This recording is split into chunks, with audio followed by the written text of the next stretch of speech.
Hello বন্ধুরা, তো তোমরা সবাই কেমন আছো? আশা করি ভালো আছো। ঝুমাকে ব্লগে তোমাদের স্বাগত। তো আজকে এই যে আমার বড়মশাই পটল মাছ নিয়ে এসছে। তো আমি পটল মাছ খেতে খুবই ভালোবাসি। তো এদিকে দেখো আমি মাছ কাটতে লেগে গেছি। তো আজকে হলো রাখি পূর্ণিমা, জানো তো বন্ধুরা। তো আজকে রাখি পূর্ণিমার দিন প্রথম আমি তোমাদেরকে কি বলবো, বিরিয়ানি রান্না করব। তো এই মাছটা যে কাটছি, এই মাছটা আজকে করব না, ভেবেছিলাম মাছ করব আর একটু ভাত করব আমার বরমশাইয়ের জন্য। তো দেখলাম বিরিয়ানি করতে না অনেকটা টাইম লেগে গেল, তাও লাস্টে ভাত করেছিলাম। আবার ওখান থেকে একটু মাংস তুলে ওর জন্য প্রেশার কুকারে আবার একটুখানি মাংসর ঝোল করেছিলাম। তো এদিকে দেখো কলতলাতে কি রোদ, আমি তো মাছ মাংস ধুতেই পাচ্ছিলাম না। দিয়ে আমার মেয়ে আবার একটা জামা দিয়ে আসলো। তো এদিকে আমার বড় মশাই মাংস নিয়ে চলে এসেছে। এই দেখো এখন আবার মাংস ধুবো। মাংস ধোয়াটাও কমপ্লিট হয়ে গেছে, ওইদিকে সব কাজ কমপ্লিট হয়ে গেছে আমার। এদিকে আমি মাংসটা ধুয়ে একটুখানি লবণ হলুদ দিয়ে মাখিয়ে কিছুক্ষণ রেখে দেবো। আর এদিকে আমার বড়মশাই বসে বসে সব সবজিগুলো কেটে দিচ্ছে। ও আমাকে যথেষ্ট হেল্প করেছে। আর মানে এইসব রান্নাবান্না করতে গেলে না, আর আজকে একটু দেরি করেও রান্না বসিয়েছি।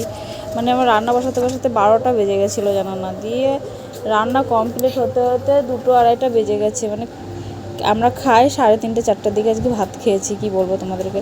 তো এদিকে আমি বিরিয়ানির চালগুলো বসিয়ে দিয়েছি, এদিকে আলুও ভাজা করছি, এদিকে বিরিয়ানির জন্য বেরেস্তা ভেজে রেখেছি। তো এদিকে রাইসগুলো হয়ে গেছে, একটু থালাতে রেখে দিয়েছি যেন ঝরঝরা থাকে। তো বেশ সুন্দর হয়েছিল রাইসগুলো। তো এদিকে মশলা আমি করছি মাংসর জন্য। তো এদিকে মাংস হয়ে গেছে, আর আমি একটু মাংস তুলে রেখেছিলাম প্রেশার কুকারে, তোমাদেরকে তো বললাম ওটা আমি প্রেশার কুকারে করেছি আমার বরের জন্য। আর ভাতও এদিকে বসিয়ে দিয়েছি, এদিকে ভাত বসিয়ে দিয়ে এদিকে আমি এই বিরিয়ানির এগুলো সব রেডি করছি। তো পরপর আমি ভাতগুলো দিয়ে দিচ্ছি, মাংস দিয়ে দিচ্ছি।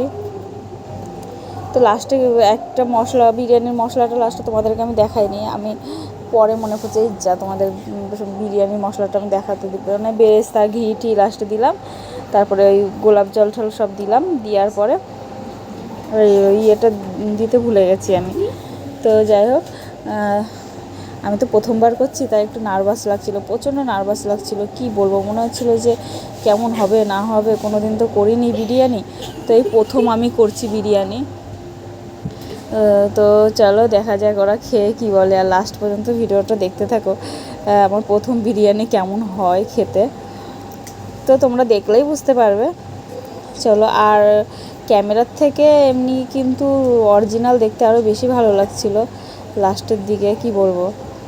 প্রথমবার বিরিয়ানি করে আমি মানে 100তে 100 পেয়ে গেছি। আমার বড়মশাইরা বলছিলো দারুণ হয়েছে। তো চলো এবার আমি বিরিয়ানিটা বেরেস্তা টেরেস্তা দিয়ে একটু ঘি দিয়ে বসিয়ে দিব। আর লাস্টে দেখো কি সুন্দর লাগছে, সাজিয়েছি। তো এই দেখো, তো সব কিছু আমার দিয়া কমপ্লিট হয়ে গেল। এখন আমি ঢাকা দিব, কি যে ঢাকা দিব আমি ঠিক বুঝতে পারছিলাম না, কারণ আর একটা থালা ছিল, ওই থালাটা দিয়ে আমি ঢাকবো, দিয়ে দেখছি যে হয়ে যাচ্ছে, নিচু হয়ে যাচ্ছে, তখন তো নিচু চেপে গেল, তো বিরিয়ানিটা একবার হয়ে যাবে। তো লাস্টে এমনি একটা থালা দিয়ে ঢেকে দিয়েছিলাম। তো এদিকে ওই বিরিয়ানি বসিয়ে দিয়ে এসে আমি যে রাখি পরাচ্ছে। তো এদিকে আগেও দাদাকেও রাখি পরাবে মিষ্টি, আর ওইদিকে অরণ্য বসে আছে, তো ওকেও পরাবে। আর এই দেখো আমার মেয়ে প্রথমবার ওর দাদাকে রাখি পরাচ্ছে। তো এত জোরে প্রদীপ ঘুরিয়েছে, দেখো প্রদীপই নিভিয়ে দিয়েছে, তাহলে কি বলবো ওকে। তো যাই হোক, চলো এই দেখো রাখি পরাচ্ছে, এবার মিষ্টি খাওয়াবে, আগে মিষ্টির দিকে খাওয়ানো দিয়ে। তো এদিকে রাখি পরানো হয়ে গেল, আমি হচ্ছে আগে রাখি পরা, তারপরে দাদাকে মিষ্টি খাওয়াবি। তো এদিকে রাখি পরিয়েছে, আর ওর দাদার খুব পছন্দ হয়েছে রাখিটা, ময়ূরের পালকের রাখি, মানে ময়ূর রাখি, খুব সুন্দর হয়েছে।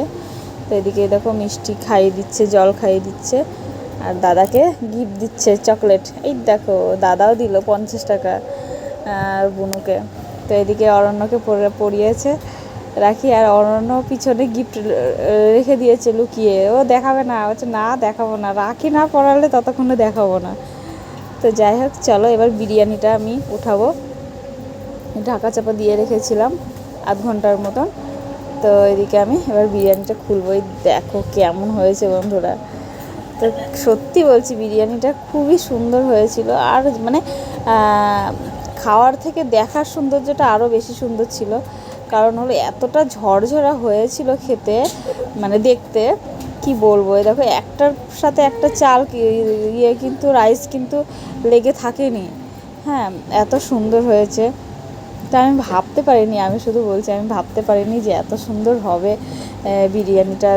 মানে খেতেও সুন্দর হয়েছিল, দেখতেও সুন্দর হয়েছিল। শুধু আমি যে বলছি যে সুন্দর হয়েছিল সেটা না, কারণ সবাই সুন্দর, রাহুলও বলছিল সুন্দর হয়েছে, আমার মেয়ে, আমার বর বলছে বাহ, প্রথমেই তুমি 100-তে 100 পেয়ে গেছে। আমার বরমশাই তাই বলছে এই দেখো। তো পুরো একবারে দোকানের মতন বিরিয়ানি করতে পেরেছি। এরপরেও আমি একদিন করব, তো তারা সেদিনও তোমাদের সাথে শেয়ার করব। তো এদিকে দেখো অরণ্য, ওদের সব রাখি টাকি পরানো হয়ে গেছে, এখন খেতে বসে গেছে। তো কি এই দেখো মাংসটা কত সুন্দর একবারে নরম হয়েছে, আলু মাংস সবই একবার সুন্দরভাবে হয়েছে। এই দেখো আমার বর বলছে হেভি হয়েছে, হেভি।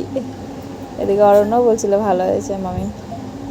তো যাই হোক, এবার দেখো সন্ধ্যা লেগে গেছে। আমার মানে মিষ্টি দিদিভাই চলে এসেছে। এখন মিষ্টি দিদিভাই রাখি পরাবে ওর দাদাকে। এই দেখো,